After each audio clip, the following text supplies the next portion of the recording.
23년도 6월 고2 모의고사 기출문제 풀어보도록 하겠습니다. 앞 페이지는 그냥 넘어갈 거예요. 6번부터 풀어볼까요? 평면에 놓인 물체 AB가 서로 접촉한 상태입니다. 크기가 F인 힘을 밀었습니다. 질량 EMM입니다. 옳은 걸 골라보세요. 문제에서 물어본 게요.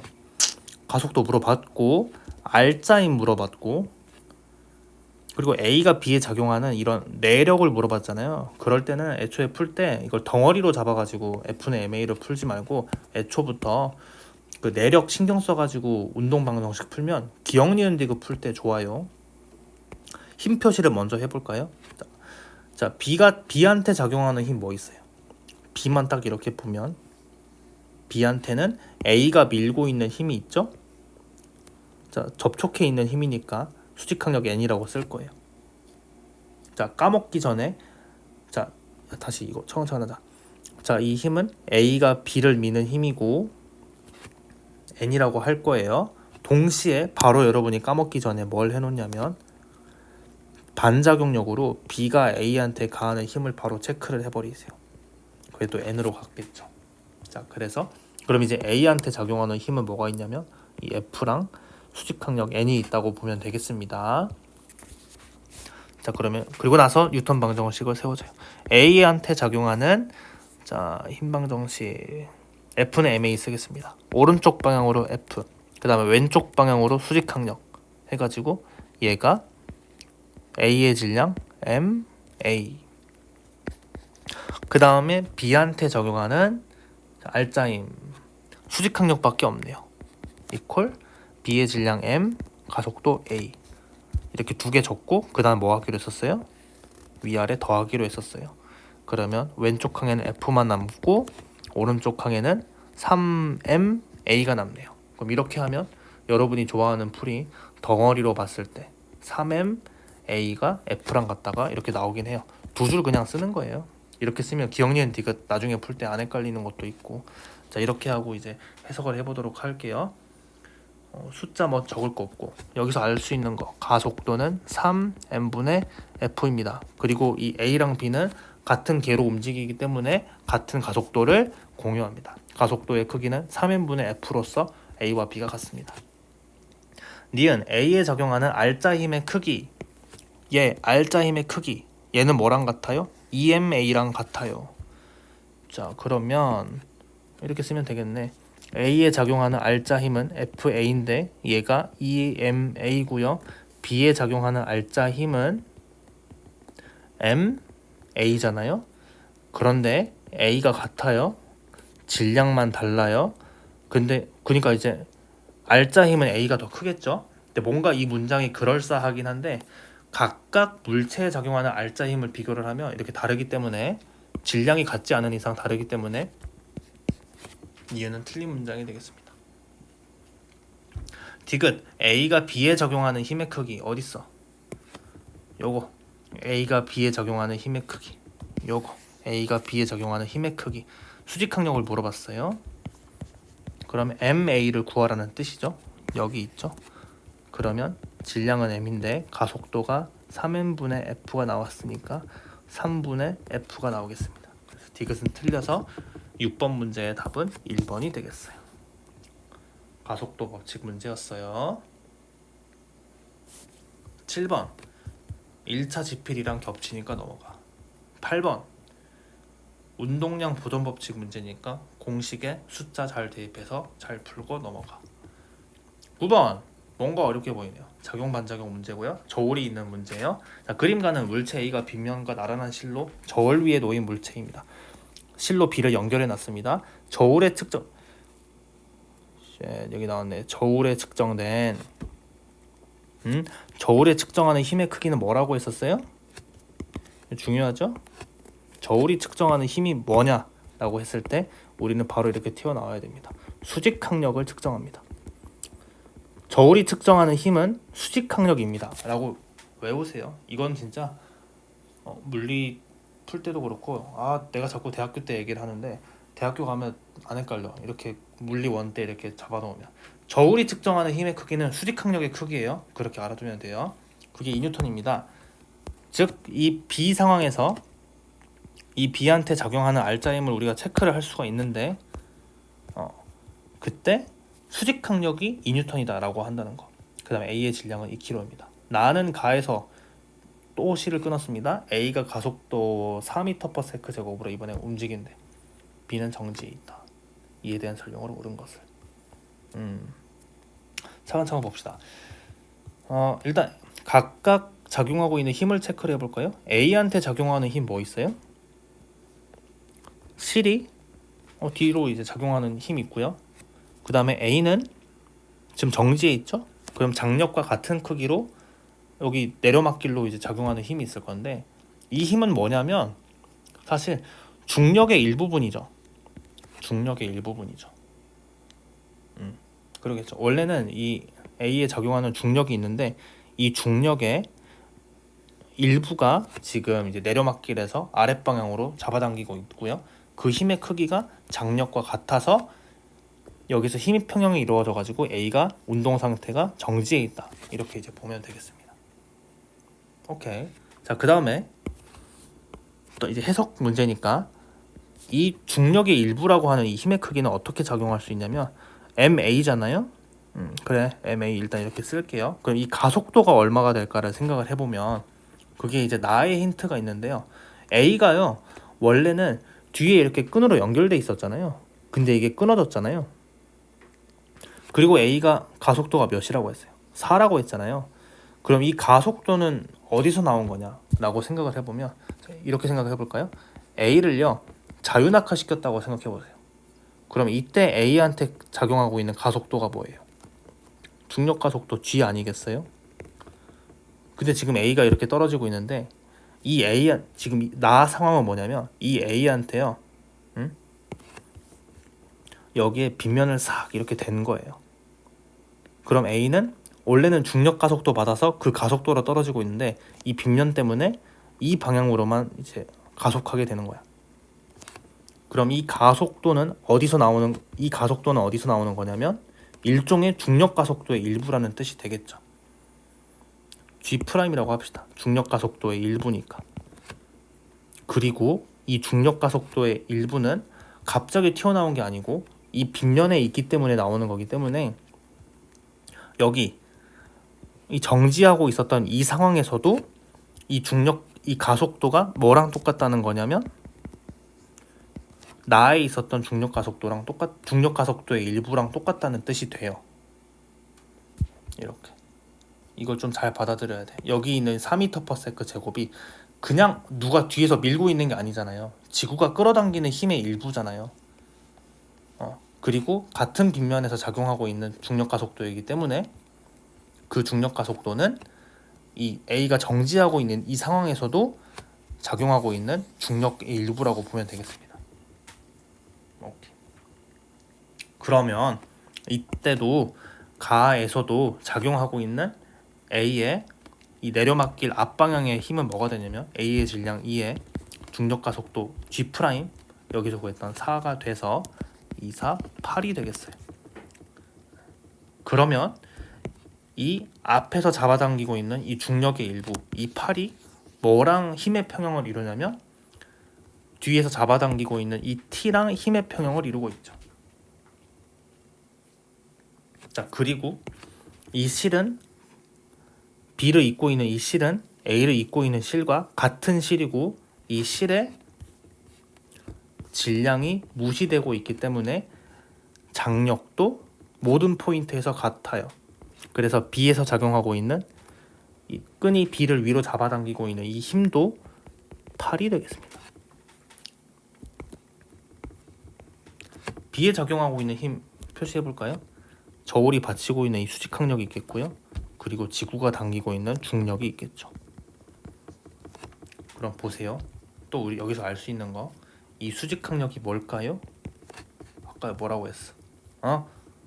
보잖아. 저울에 측정된 힘의 크기.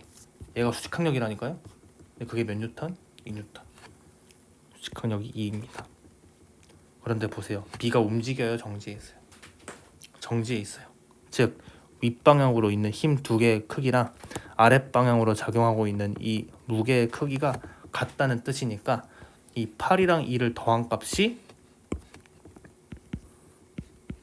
B의 무게가 된다는 뜻이겠죠. 그리고 이 B는 질량이 변해요, 안 변해요?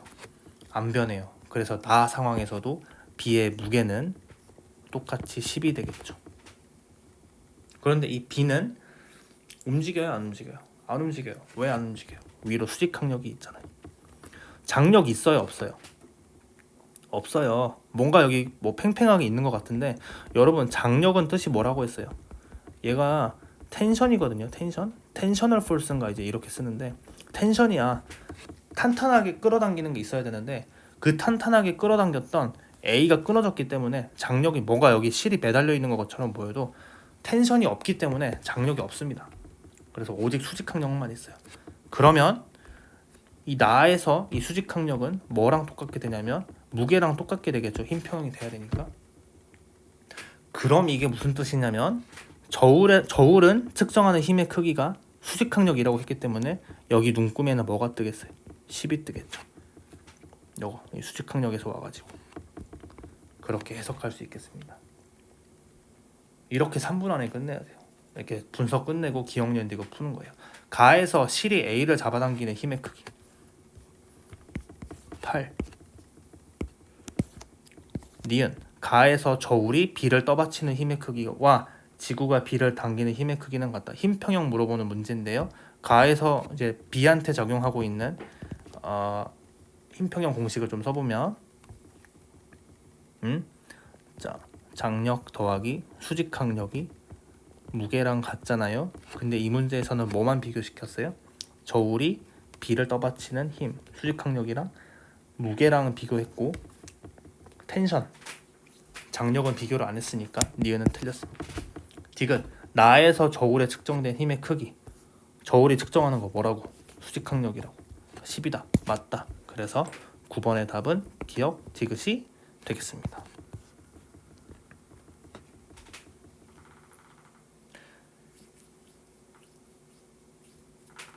10번 가는 수평면에 물체 A와 B 압축된 용수철이 있었고 정지해 있는 상태였는데 실을 또 끊었대요.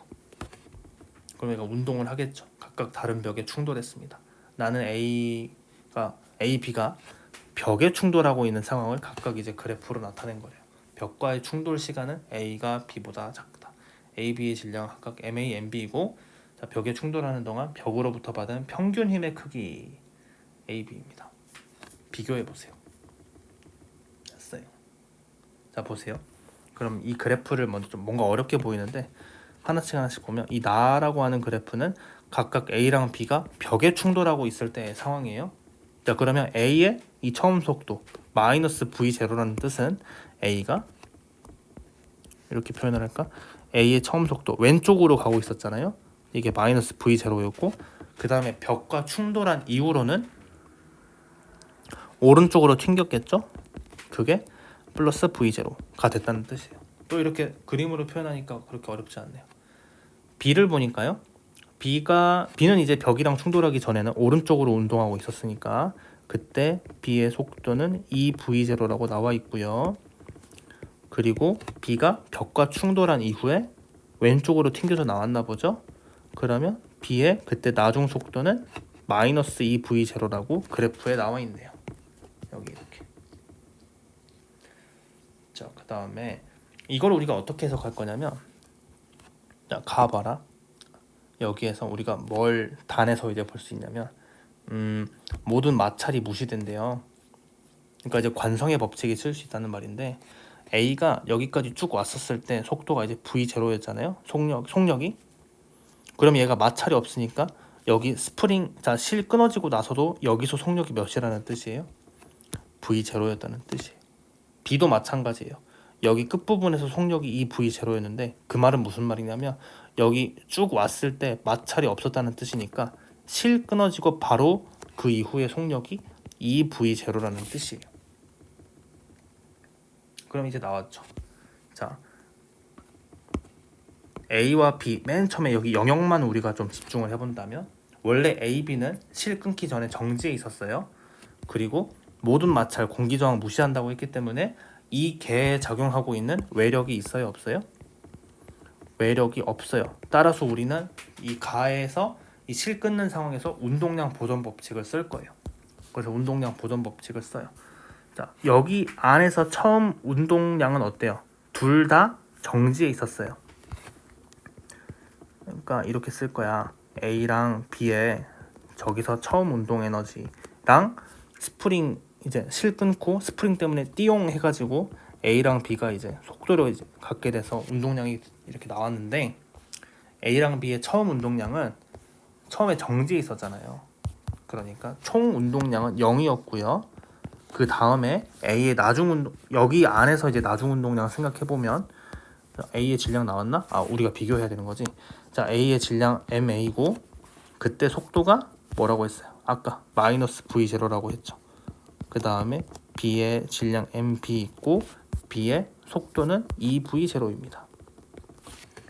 그래서 알 수 있는 거 MAV0가 MB 2V0예요. 그럼 비교 어떻게 해야겠어요? MA랑 EMB예요. 비교해보세요. 누가 더 커요? MB가 1이라면 MA가 2가 되잖아요. 두 개가 2배 차이가 나니까. 이 말은 무슨 뜻이냐면 MA가 질량이 더 크다는 뜻이 되겠습니다. 일단 여기서 하나 구했고, 그 다음에 두 번째, 벽으로부터 받은 평균 힘의 크기. 잘 봐라. 그러면 이제 평균 힘 나왔고, 우리한테 있는 힌트. 자, 평균 힘 나왔고, 또 시간 충돌 시간을 우리한테 비교하라고 했으니까 힘이랑 시간 나왔으니까 우리가 알 수 있는 건 이거 충격량 문제라는 뜻이겠죠.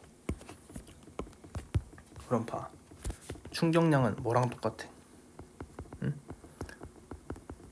평균 힘 곱하기 그 힘이 작용하고 있는 시간의 곱이고, 얘가 또 뭐랑 똑같냐면 운동량의 변화량이랑 똑같잖아요. 근데 우리 지금 운동량 변화량 구할 수 있어요, 없어요? 있어요. 질량도 알고 있고 속도도 저렇게 알고 있으니까 구하면 돼요. 해볼까요? A 거부터 한번 구해볼까요? 그럼 A 거면 A의 운동량의 변화량을 이제 구하면 되잖아요. 어떻게 돼? 그러면 나중 빼기 처음으로 해. 나중 빼기 처음. 나중 속도 몇이야? 나중 속도 플러스 V0, 처음 속도 마이너스 V0. 나중 빼기 처음 해가지고 계산해보면 EMA V0가 나옵니다. B 거 계산해볼까요? 그럼 B도 B의 운동량의 변화량이 되겠어요. 그러면 질량으로 묶고 나중 속도 빼기 처음 속도. 나중 속도 마이너스 2V0, 처음 속도 2V0. 그럼 이거 계산해보면 2V0 아니 나중 속도니까 마이너스였지. 마이너스 2V0 나중 빼기 처음, 그러니까 마이너스 4MB V0. 근데 뭐야? 아까 MA랑 MB랑 몇 배 차이 난다고 했어요? 2배 차이 나잖아요. 여기서 우리가 알아낸 거 MA는요 EMB거든요. 그래서 이걸 저기에 대입을 해볼게요. 그러면 MA 대신에 MB를 집어넣으면, 대입을 하면 여기에 이제 EMB를 대입을 하면 되겠죠. 그러면 4MB의 V0예요. 좀 이상한 현상이 나왔어요. 벽에 부딪혔는데 각각 좀 독립된 사건인 줄 알았는데 두 개의 충격량의 크기가 같다는 내용이 나왔어요. 우리는 이 내용을 가지고 그 다음 뭘 비교를 해야 되냐면 평균 힘을 비교를 해야 돼요. 크기를 좀 써보겠습니다. 아니다, 그냥 쓰자. 그냥 이렇게 하나, 이렇게 하나. 그리고 얘가 우리가 비교해야 되는 A의 평균 힘이랑 델타 TA 있고 이렇게 있어요. 시간이 누가 더 커요?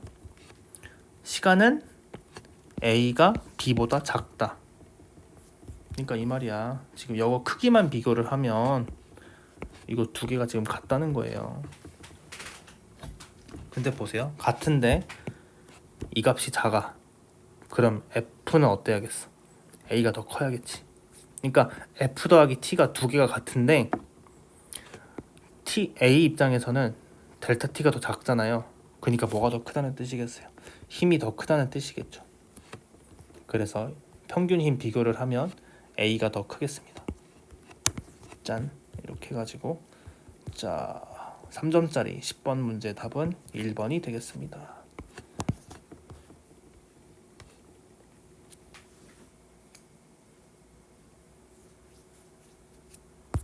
그 다음 11번 이거 풀까? 힌트만 주고 끝내겠습니다. 힘 시간 그래프입니다. 그럼 면적이 뭐라는 뜻이에요? 운동량의 변화량이라는 뜻이에요.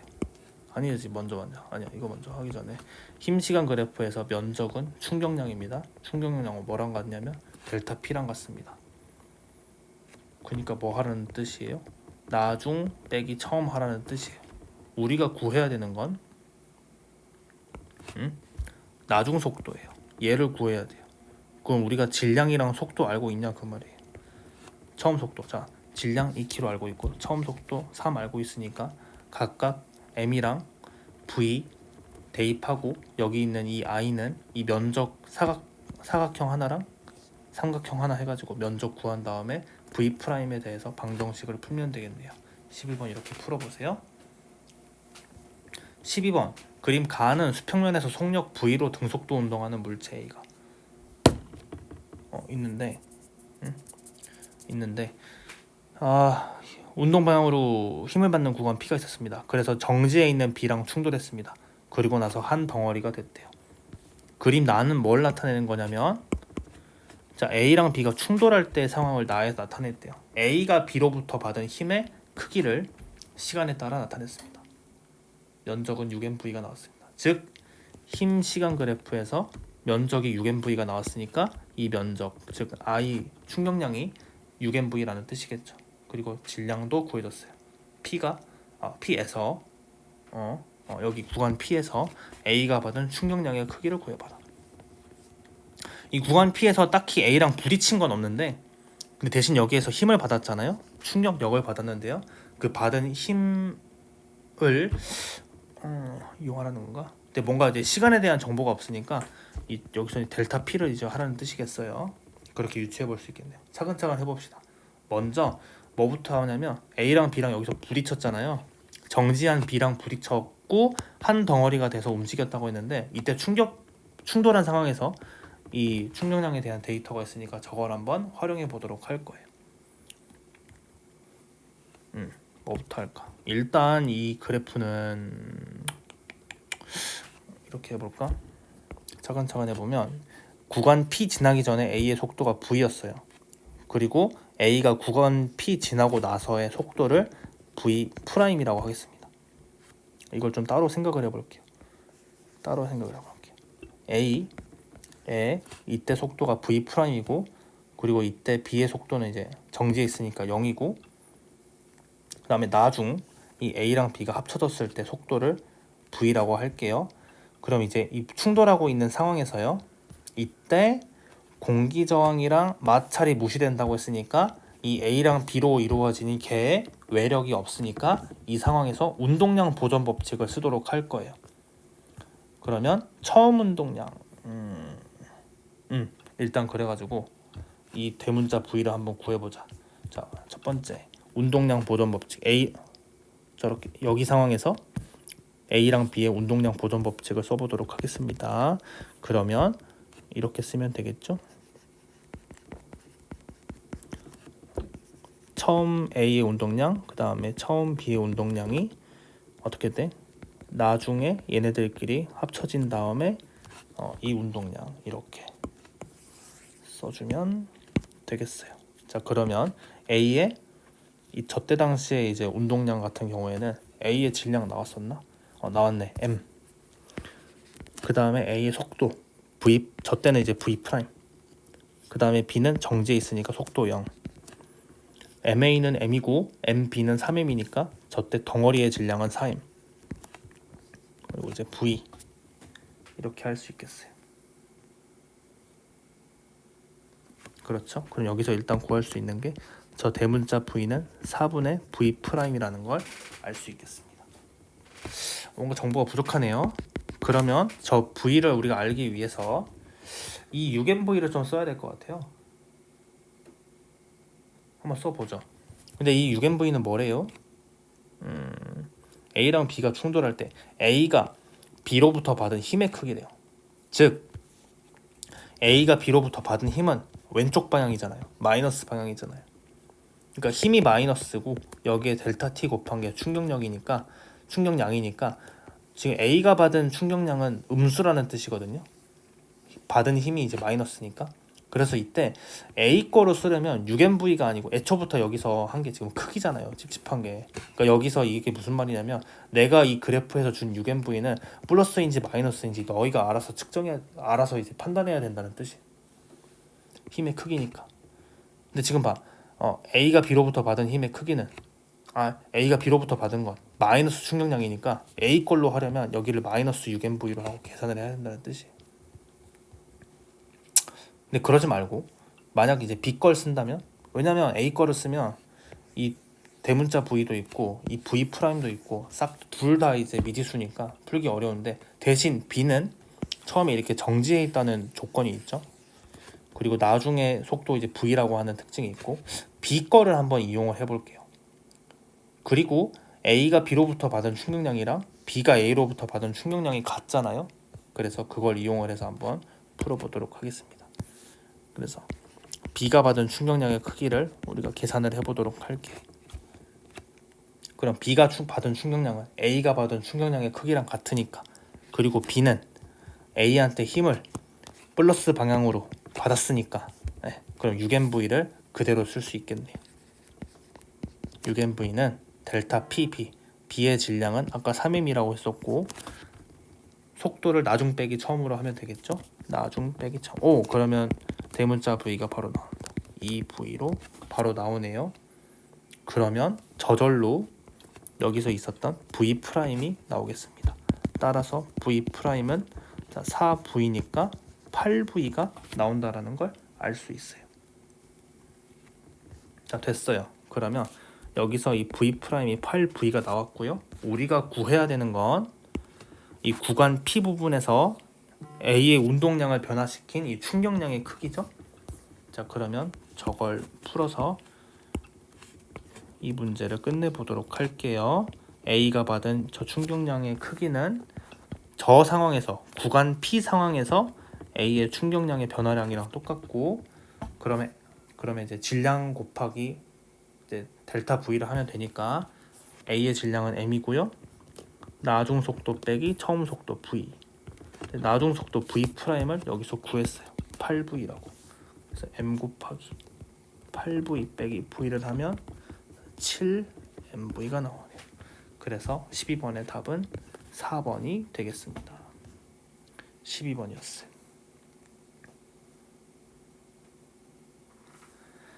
13번. 자, 용수철이다. 탄성 포텐셜 에너지 나오고 얘를 이제 중력 포텐셜 에너지랑 같이 하는 문제인데 난리 났어. 여러분 이번 시험 기간 때는요, 탄성 포텐셜 에너지랑 중력 포텐셜 에너지랑 같이 있는 유형 있죠. 탄성력이랑 중력이랑 같이 있는 유형 문제는 넘어가세요.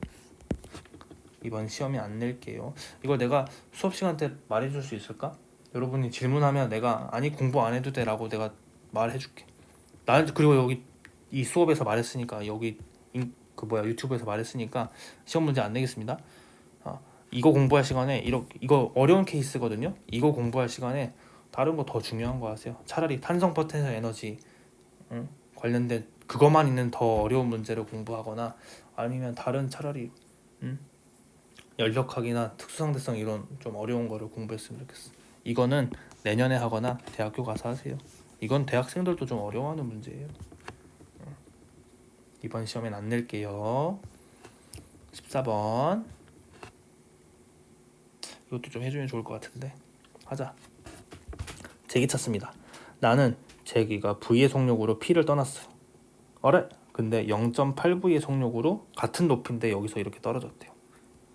이거 보면 딱 어떻게 나와야 되냐면 우리가 2022년도 거의 마지막쯤에 나온 문제가 있는데 그 2n분의 P제곱 나온 문제인데요. 여기서 처음 속도가 V인데 떨어진 속도가 0.8V래요. 이게 무슨 뜻이냐면 그리고 봐. 뭔가 이 문제의 특징상 V만큼 던졌고 높이 H만큼 갔고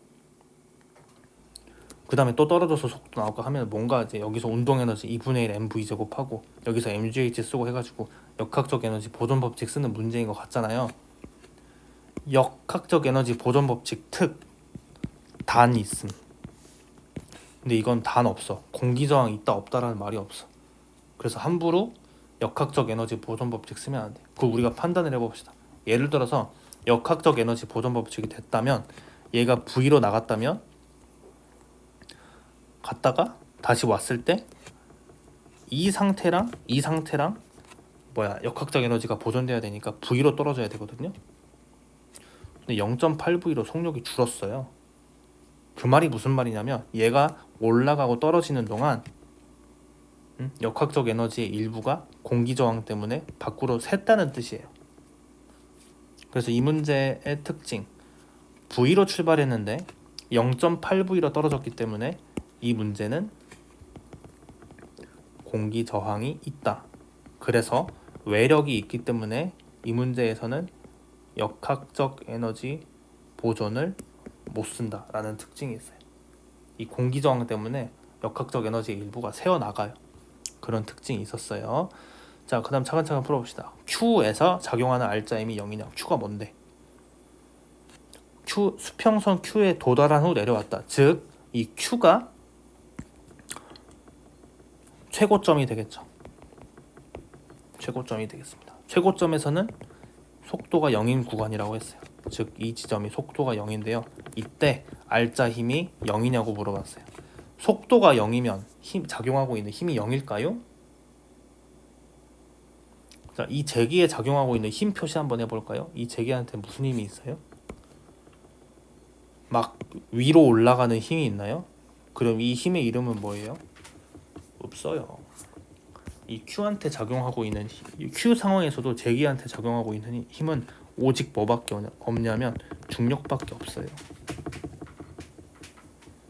중력 작용하는데 왜 속도가 0이에요? 라고 하면 안 돼. 왜 그러냐면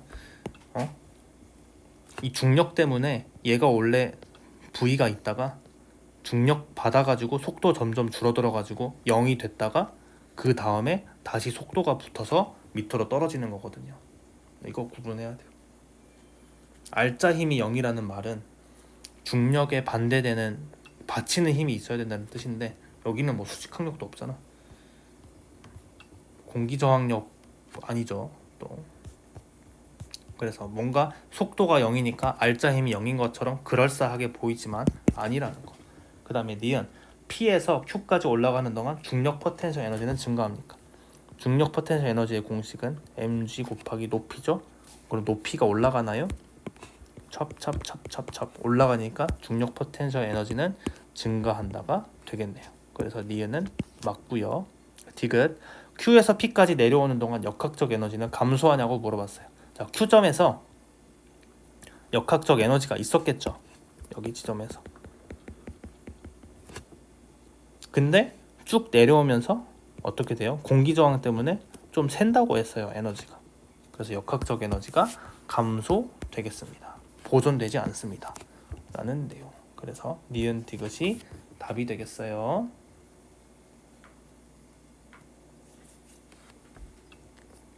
자, 15번 했고요. 스페셜 에디션 시간에 했고요. 넘어가겠습니다. 16번. 16번도 이거는 내가 힌트만 주고 넘어갈게. 2kg인 물체가 높이 2m인 P에서 9로 이렇게 출발을 했대요. 그 다음에 이 경사면에서는 어떤 특징이 있냐면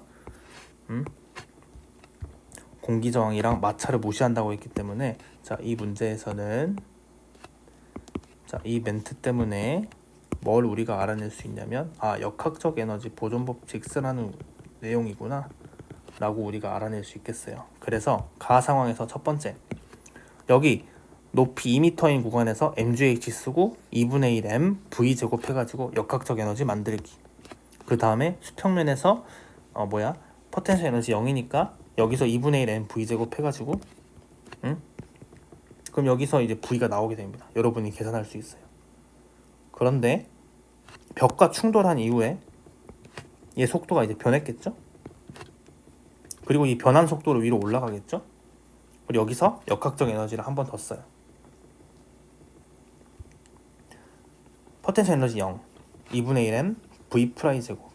으로 시작해서 역학적 에너지 보존으로 쭉 이제 얘가 마찰 없는 구간 올라간 다음에 이 구간에서 2분의 1 m v 제곱 더하기 mg h 이렇게 해가지고 역학적 에너지 보존 법칙을 가에서 한번 나에서 한번 이렇게 해가지고 총 2번 써가지고 문제를 풀면 되겠습니다. 그러면 이제 v랑 v 프라임이 나오고 우리 문제에서는 충격량의 크기 구하라고 했기 때문에 델타 p 하면 되겠지. 그러면 이 공의 질량 2kg 이렇게 있고 나중 빼기 처음 하면 되겠지. 부고 조심해가지고 이렇게 해서 16번 풀어주면 되겠어요. 17번 그림과는 일정량의 이상기체가 들어있는 열 전달이 잘 되는 실린더에 단열된 피스톤. 여기서 단열된 피스톤 봐가지고 이거 단열 과정이구나 라고 풀면 안 돼요. 피스톤이 단열됐다는, 이거 끝까지 봐야지.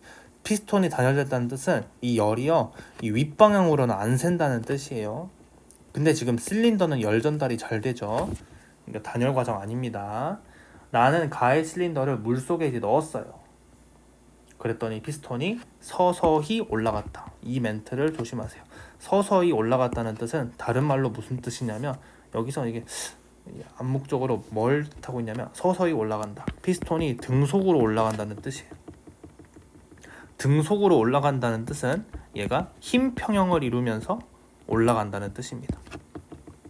그 말은 또 무슨 뜻이냐면 바깥에 있는 대기압이랑 안에 있는 기체의 압력이랑 똑같다는 뜻이에요.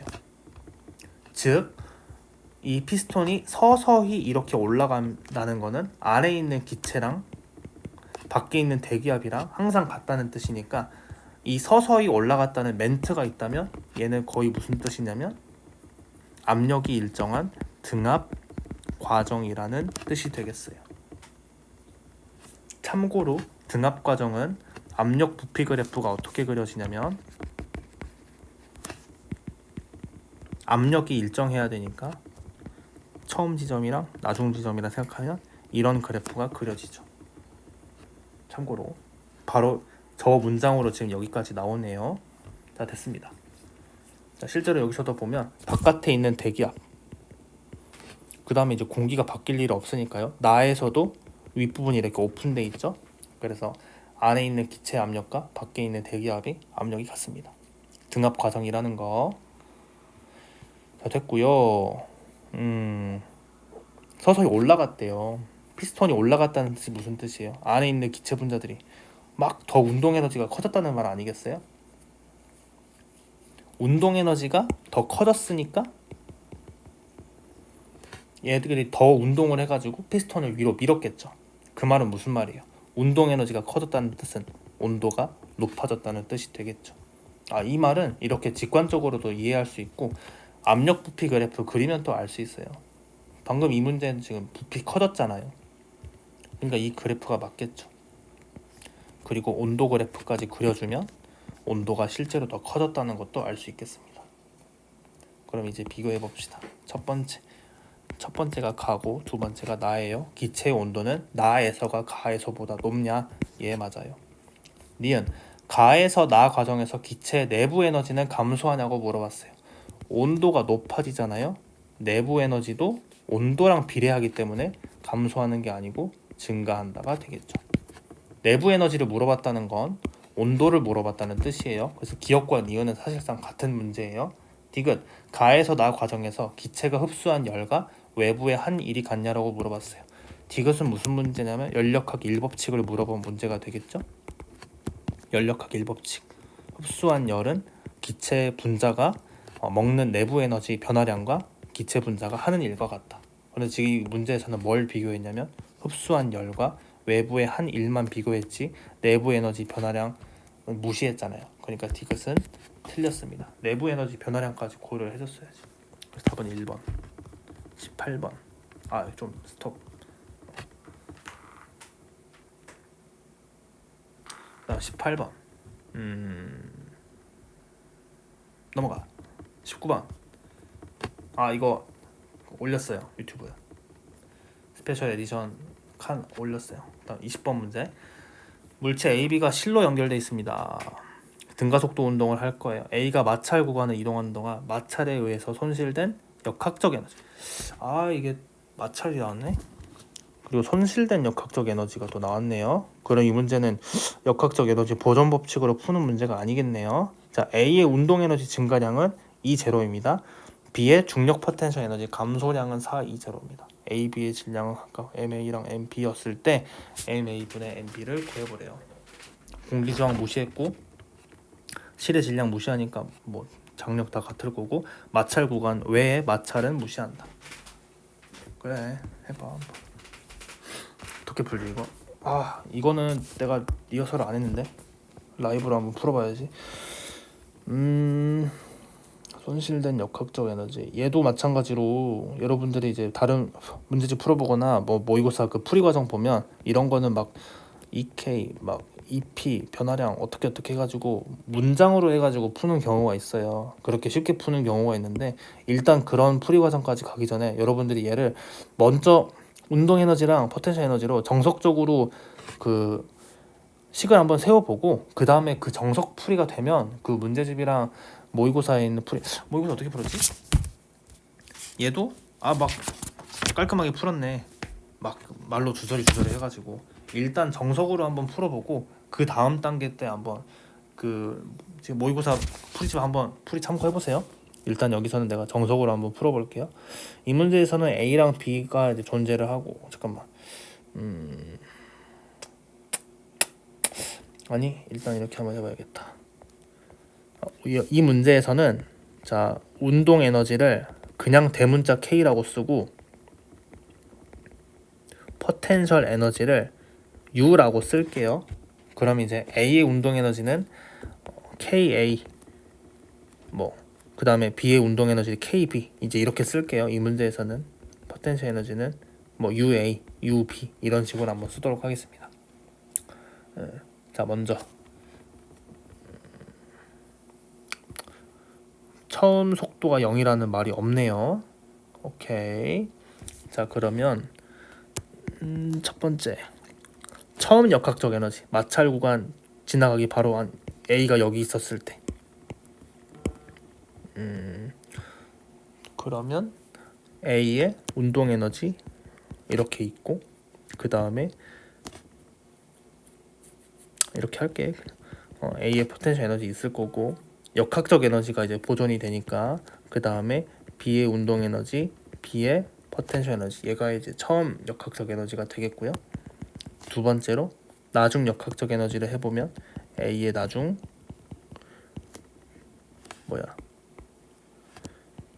포텐셜 에너지 나중 B의 나중 이렇게. 근데 어때? 이 역학적 에너지랑 이 역학적 에너지랑 보존돼요? 안 돼요? 안 돼요.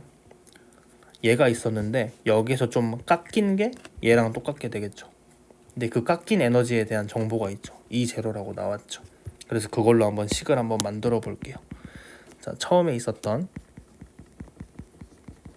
UA 더하기 KB 더하기 UB 이 처음 역학적 에너지에서요 손실된 역학적 에너지 이 E0를 빼주면 그제서야 이제 갖게 된대요. 이건 이제 역학적 에너지 보존 법칙이 아니죠.